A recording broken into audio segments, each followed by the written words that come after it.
you're divorced, you're an alcoholic, you're all this, and you can't figure out why. You don't trust anybody, you hate your neighbors, you can't go anywhere because you self-isolate. Where does that all come from?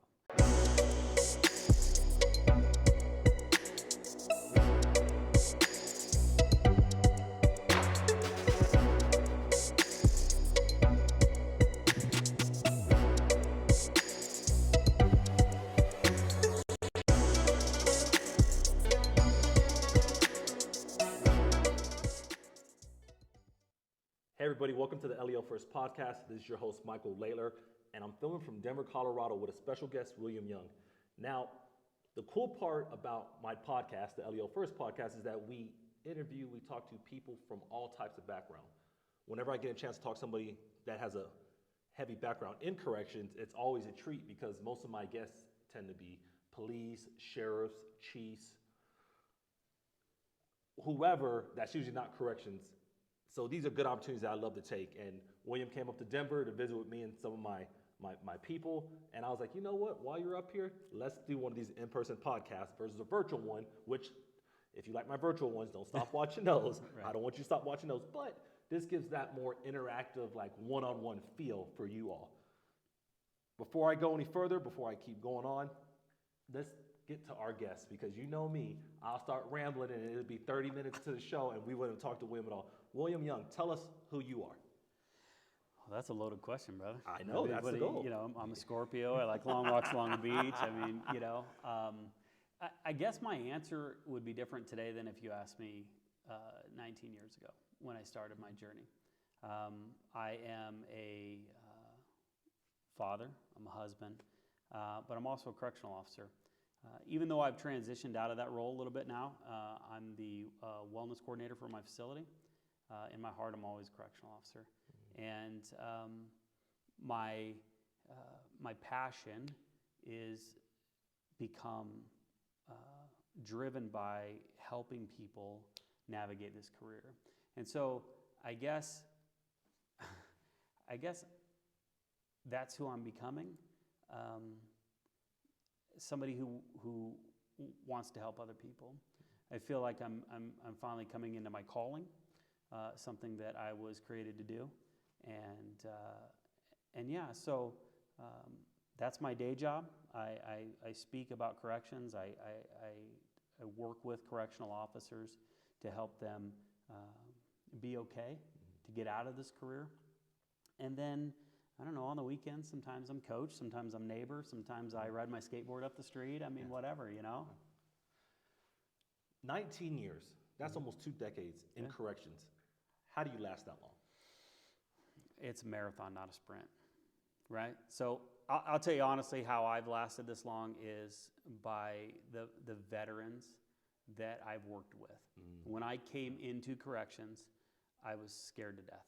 I had no idea. First of all, I know why I came to corrections, but looking back, I don't know. Like, I didn't have anybody in my family except my crazy uncle that was in corrections. So, like, when I said, I'm going to go try this, people are like, what are you doing? And I'm like, I don't know.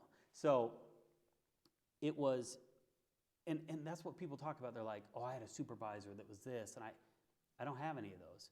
What I have is veteran staff, and by veteran, I mean when I finally got the nerve to say, how long have you been here? Because I wanted to be them. Like they were the way they carried themselves, the way they walked in the units, interacted with the inmates. I thought, you've been here for 20 years. And it wasn't. It was like 2 years or 7 months or 7 years. And I thought, man, I want to do that. I want to be you.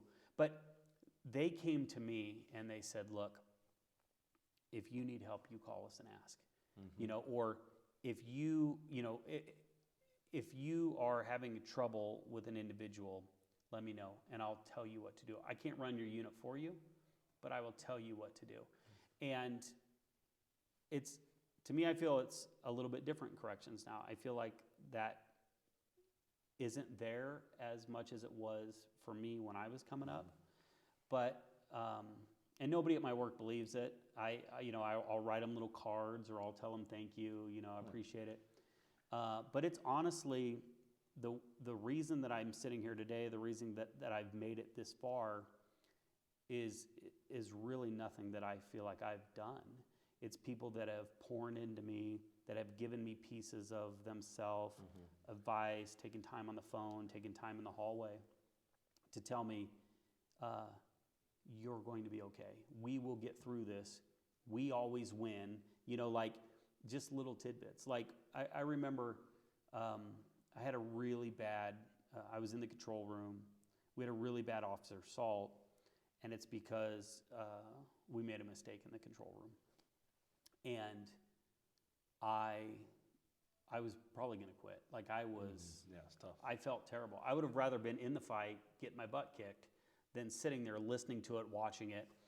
And I had an officer that I wasn't really buddy-buddy with. We weren't chums.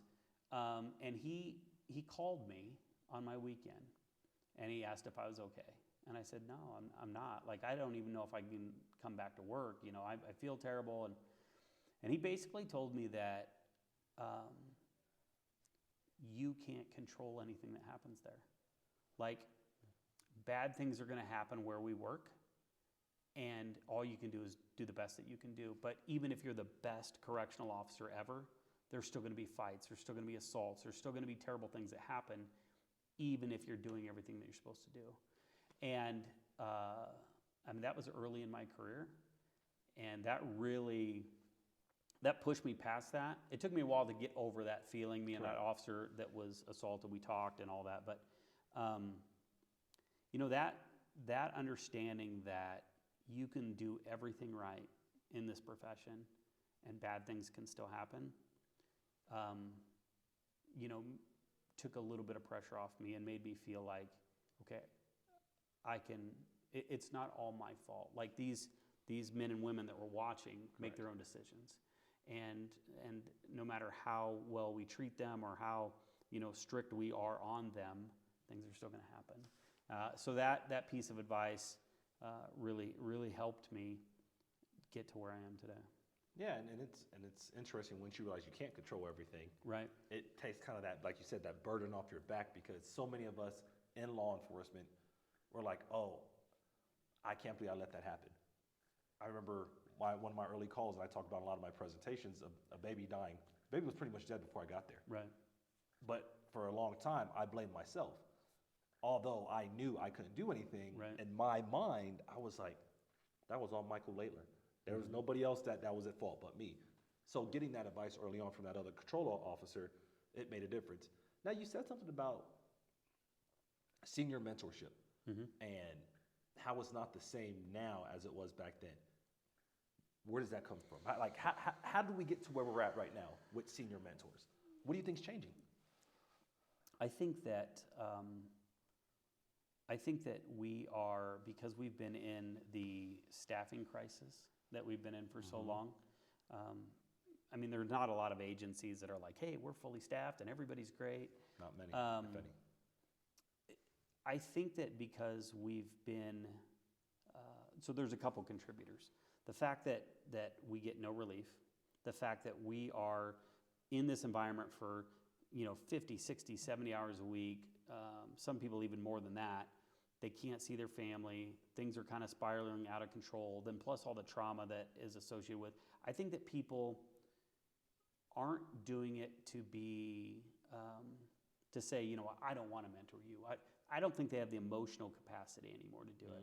I think that when you see somebody walking, I'm like, hey, Mike, how's your day going? And you say, oh man, it's not good. And then inside I'm like, oh crap, I was hoping he would just say same shit, different day. You know what I mean? And I think that, so sometimes I don't do that because I'm carrying my own stuff. I'm fighting my own battle. Or really, I just want to get to my weekend. I just want to go home. And as much as I love the people that I work with, and as much as, we still, when things happen, we go, but we're in survival mode. I feel like in the correctional industry, in the correctional profession, that we're operating in survival mode right now. The population has changed. The amount of things that we're exposed to, the fact that we're just now, over the last 5 or 6 years, talking about, oh, maybe we should take care of officers too. I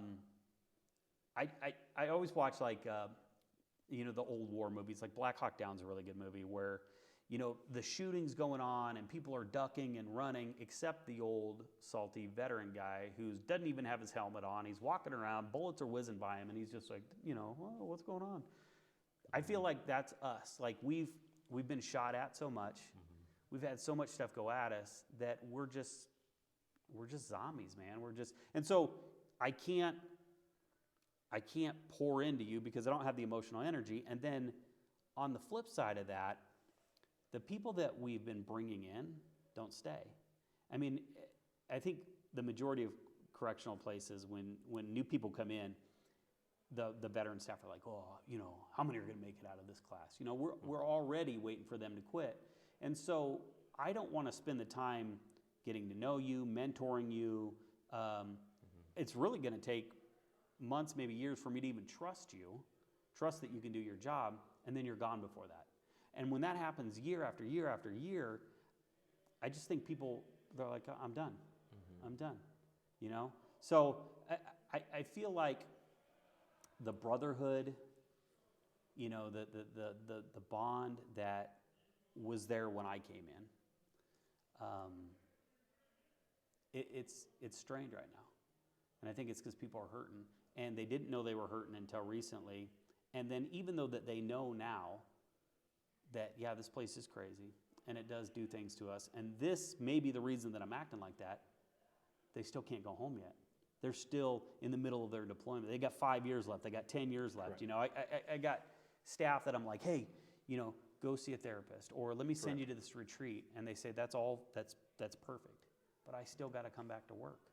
I still have to do this job. So why should I try to be better when I have to come back to the same place that's hurting me? Yeah. That's a hard question to answer. So I think people are just tired, man. I know, and I think about that. I think about the fatigue, not just emotional, but physical fatigue. Right. I mean, we talk about people working doubles pretty much every day. They're usually working 16-hour shifts, sometimes 18, sometimes 20, depends on where they work, and it's just nonstop. You do that 5 days a week for, let's say, 6 months.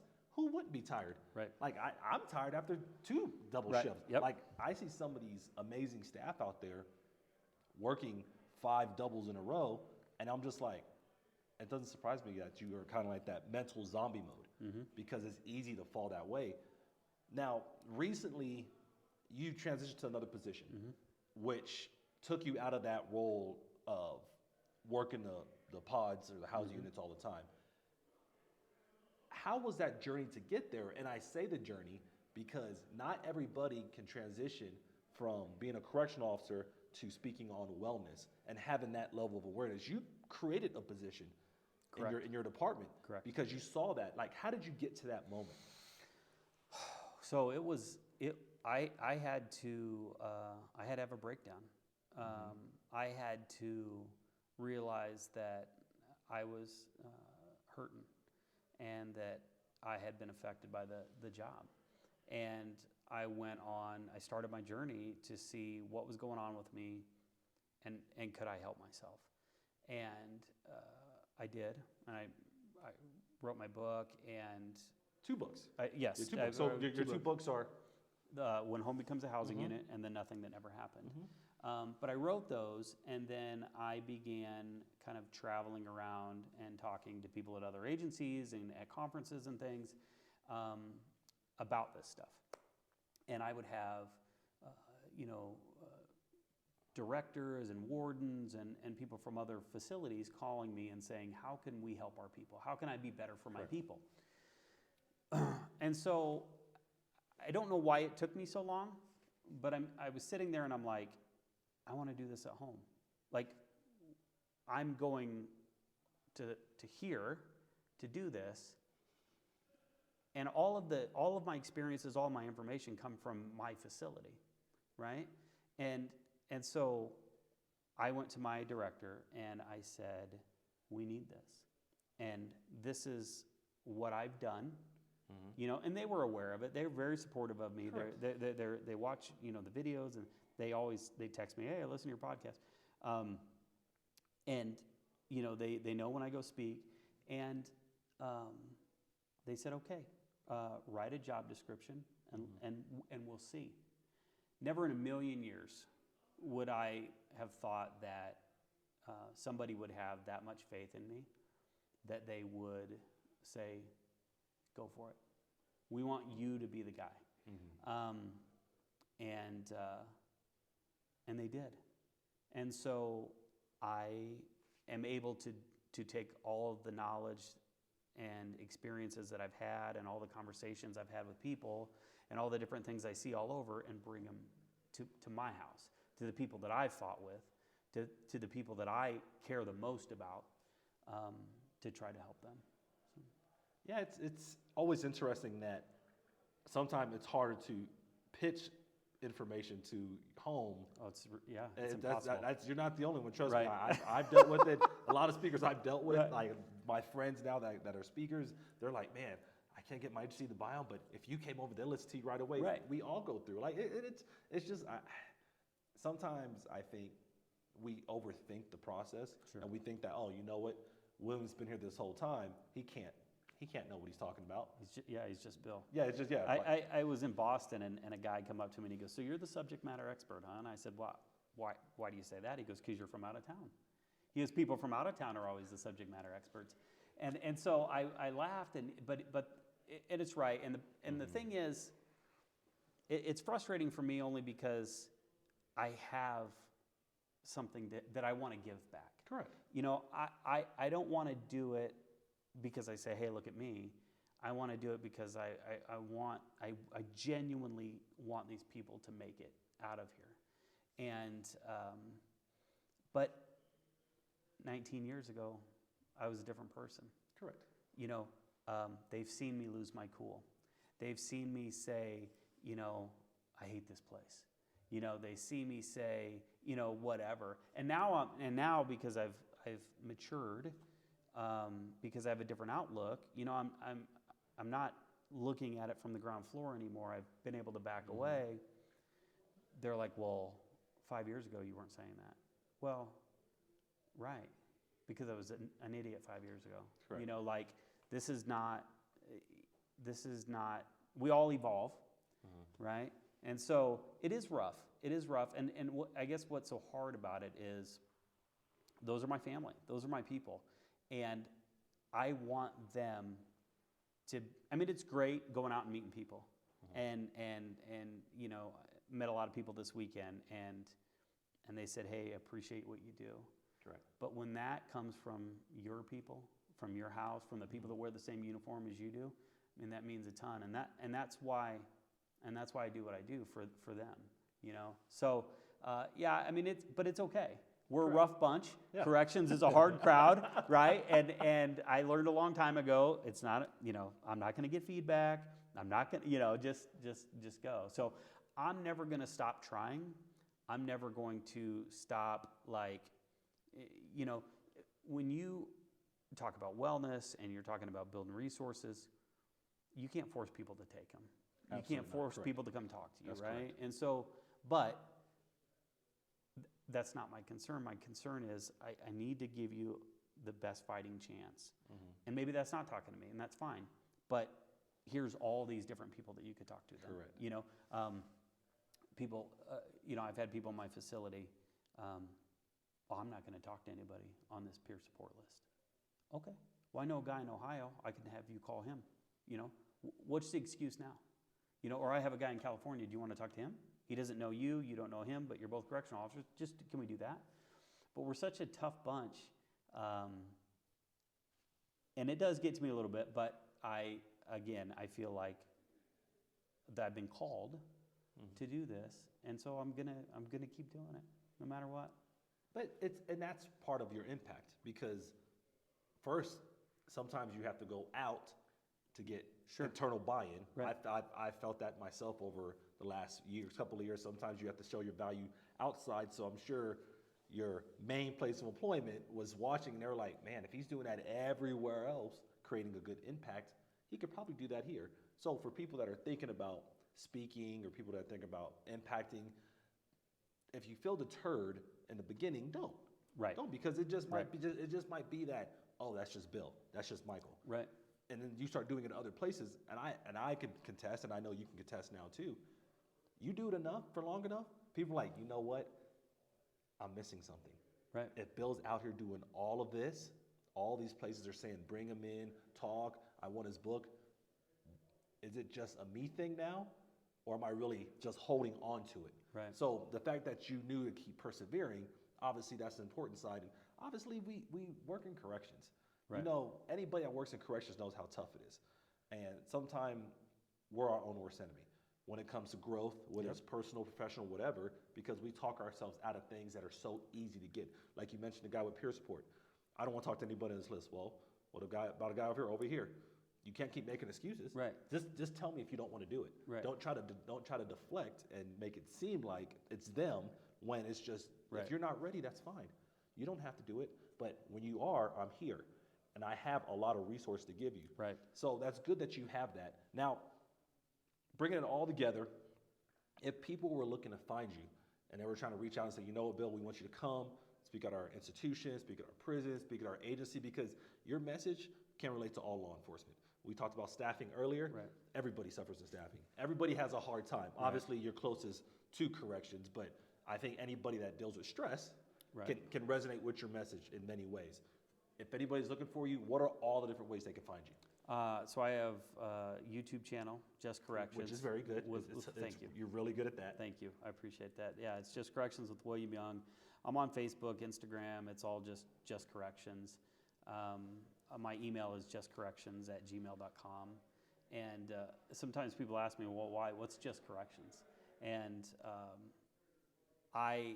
it comes from when I went to a restaurant one day before work in uniform, and I was ordering my food, and the gal was ringing me up, and she said, she gave me the law enforcement discount, and I didn't ask for it. I didn't say, whatever. And this lady comes running from the back and said, no, he's Just Corrections. He's Just Corrections. He don't get it. And I said, okay. But it's not just outside people that feel that way. Oh yeah, no. Right? It's inside people that diminish what they do. I mean, you see it when you talk to a correctional officer, you talk to people in this profession. The things that they do every day are incredible, but because they've been beaten down by the public so much, because we do a horrible job of recognizing the things that they do, right? They start to feel like what they do doesn't matter. And so that's why I do that. I say, you know what? Yeah, I'm Just Corrections. So that's where all that came from. I know you didn't ask about it, but but you're right. People will ask that question because they're like, oh, well, what is he saying? No, it's a whole reason behind it. This story, but to let people know there's more out there. Right. And you're right. Sometimes in any field of law enforcement, corrections being one of the main ones that I'm familiar with, as far as that goes, it's easy to downplay the stress and what you deal with, right? Because society has done that. Other law enforcement entities has done that, and internally we do that to each other, right? Because you hear even people that are at different trainings, different meetings, they'll say, "Oh, I'm just a correctional officer," right? And I was like, being just a correctional officer, a lot of people can't just be a correctional officer. Right. That's why not everybody succeeds in it. That's why people stress out. That's why people have heavy levels of burnout, because being a correctional officer is tough. Right. So the fact that you have emphasized that, especially in your email and all that, I think is important. Now, once again, your 2 books, if people are looking for them. When Home Becomes a Housing Unit, and then Nothing That Never Happened. Are you working on a 3rd book? I am. Okay. I'm working on a 3rd book right now. I'm about halfway through it. September is when I'm shooting for. Okay. To be done and be out there. I don't want to give too much away about it, but my message. I feel like we're missing the boat when we talk about burnout, when we talk about the source of our stress. We can talk about, here's the effects of it, but I've come up with 3 things that I really feel are main ingredients in this fire that's burning out of control. And so this book is going to focus on that, and I touched a little bit on it today in the presentation. Our training. I think the way that we train people. I believe that. And we need to. We need to tell them all those things. But if we don't properly prepare them and say, hey, this job is going to do this to you. And it's not just about seeing a dead body or being assaulted. It's about day one when I tell you this is the way you have to carry yourself as a correctional officer. Fast forward 20 years, you're divorced, you're an alcoholic, you're all this, and you can't figure out why. You don't trust anybody, you hate your neighbors, you can't go anywhere because you self-isolate. Where does that all come from? You know, if you talk to a therapist or anybody else, they always try to get to the root. Where did this come from? That's when they ask you, they say, Bill, have you always felt like that? Did anything your mom or dad say? Yeah. You know, no. I feel like a big portion of why we become who we become is because we have to, right? Mm-hmm. And so if you know that you have to become this thing, this different person, then you can prepare for that when it starts to become intrusive in your daily life. So it's similar format to the books. I cloak it all in stories. I want to make it relevant to people in their lives. Correct. But I'm also going to force them to label things now, right? To where in my last book, it was like, hey, I yelled at my wife and I yelled at my kid and I talked to them like inmates and everybody's like, yeah, me too, you know, we're messed up. Now I want to challenge you to say, okay, why do you do that? What is that actually called? Correct. And what are some ways that you can stop doing that? Correct. And so as I evolve, I want to bring everybody else along and say, hey, now we've recognized there's a problem. Correct. Right? And we need to call things what they are, right? I talked a little bit earlier about situational awareness when I did my presentation, and that's a key thing, right? Knowing who's around you, what's going on. Situational awareness without some sort of guideline, right, can very easily turn into hypervigilance or paranoia when you're out in the public, right? And if you don't know that, if you're not prepared for that, then you're, sitting at a restaurant and you're all crazy and you've got your gun and your tactical pants and you're waiting and you're watching people and you just think you're doing a good job. But really, it's becoming a problem in your life, and it all stems from day one when we said everybody's dangerous, everything's a weapon, and the world is a crazy place, and then we throw you in that crazy world, and it affects the rest of your life. It's a lot. So yeah, it is a lot. You're going to have some people excited for September. You know that, right? I hope so. People watching this, they're going to be sitting there like setting alarms and setting different reminders on their phone. I don't know about that. Yeah. But now, you never know. You never know. I mean, people have loved your first two books, so I wouldn't be surprised. So any final words? We talked a little bit about, when we talked about people, traveling and speaking and not getting love at your home and stuff. Here's what I'll say. There's so much talent in the correctional profession. A lot. And I've learned from people. I've watched people. And they need to get out and share what they know. I don't care if it's wanting to be a DT instructor or wanting to teach CPR or suicide intervention, whatever it is. We need more correctional officers talking to correctional officers about being correctional officers. Correct. And who better to do that, right, than us? And so what I would say is a couple of things. Number one, if you feel like you have something to say, then go say it. Get out there and do it. Don't let those people that you're working with, that negativity, stop you. Because somebody will want to hear what you have to say. So do it. You have to do it. The other thing is, and I tell everybody this all the time, is that if you're working in this profession and you feel like, even a little bit, like it's affected you, or that it is too much, or that maybe you've changed, or somebody else has said you've changed but you're not really sure, go talk to somebody. Talk to anybody. Talk to your neighbor, talk to a pastor, talk to a therapist. It never hurts, right?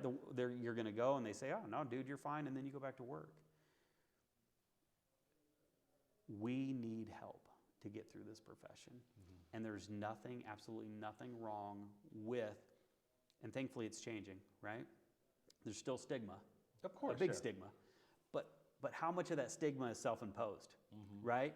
Like, I just saw 100 people support each other and say, let us know if you need help, Mm-hmm. right? So, but people can't help you if you don't tell them. Correct. If you're struggling and you're drowning, you have to tell somebody, right? And if your pride's getting in the way, I mean, I don't know what to tell you then. You're on your own, I guess. Mm-hmm. But people are out there to help you. There are resources out there to help you. All you have to do is ask. That's it. So that would be my 2 message. Get out there and let's help motivate the profession. And then, man, if you need something, let somebody know. You know, they can email. I have people email me all the time, and I'll look. If I get somebody from Michigan to email me, I'll call around Michigan Department of Corrections or whoever, Michigan Police Departments, until I can find somebody. I'll find a therapist for you in Michigan. I don't care. I want you to get help. So the help is there. You just have to reach out and do it. So much that you can unpack from things like that just by taking away silence is your answer. Because Right. when you don't say anything, it only builds up. It takes a lot of us to learn that the hard way or to see people around us go through it. But just going out there and realizing that if you have something to say, whether it's about something that's happened to you internally or you have a message that you want to share, it's going to help everybody. Right. If not you, that next person. There's so many messages that I've heard, whether it's from corrections, police, sheriffs, whoever it might be, and their stories are so amazing. That Right. the things that they've gone through, I'm just like, you're standing here. People would love to hear your story. Right. However you want to push out, whether it's social media, podcasts, whatever it might be, or just talking to people at your own Right. facility.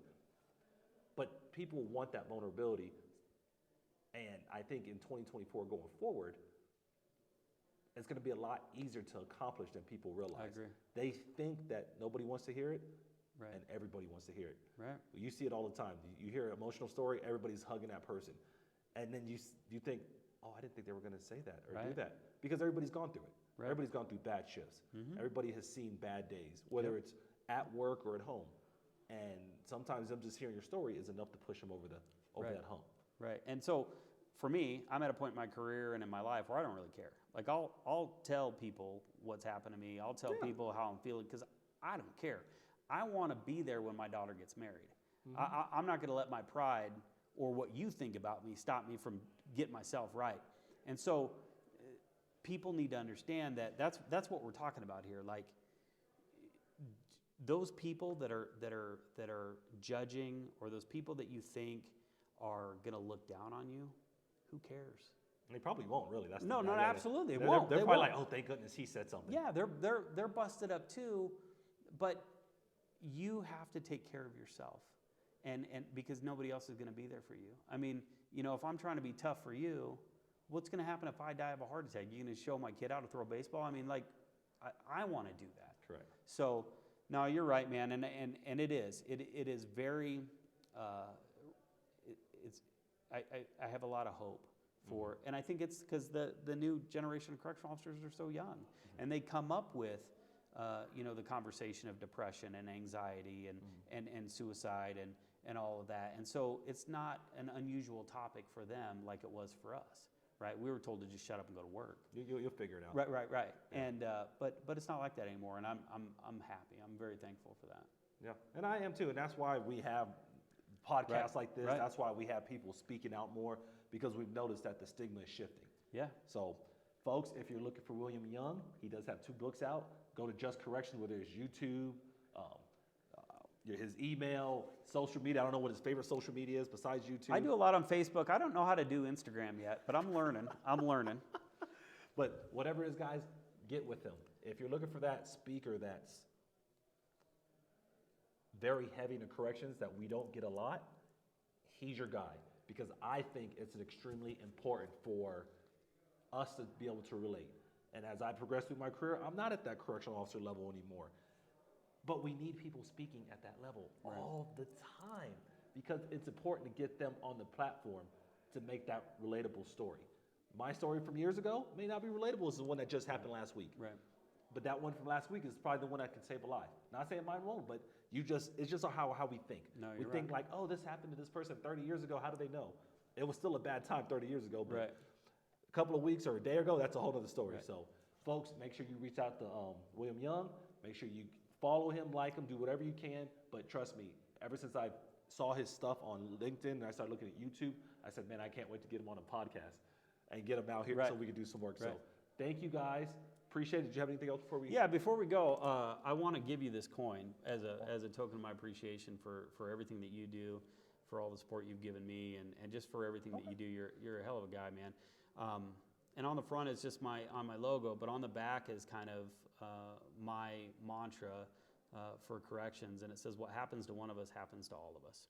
And it's got the head, heart, household, and the career on the back to remind you to balance all of that. So I want to give that to you as a thank you for everything that you do. Appreciate that. Yeah, Thank you, man. I never got a challenge card on the podcast, so this will be the Oh, first. nice. That's very good. Yeah. So thanks for having me on. Yes, you can see the podcast. I'm gonna try to zoom it in when I edit it so you can see it. If not, I'll make sure I post it somewhere. But William, thank you a lot. You're welcome, Thank you brother. for giving me your time. I know there's a lot of stuff going on around us, so Right. people are probably wondering what we're doing here. But this is what we do. I love the impromptu type conversation where we just have a good time and learn from each other, because this is what we really need. This is reality.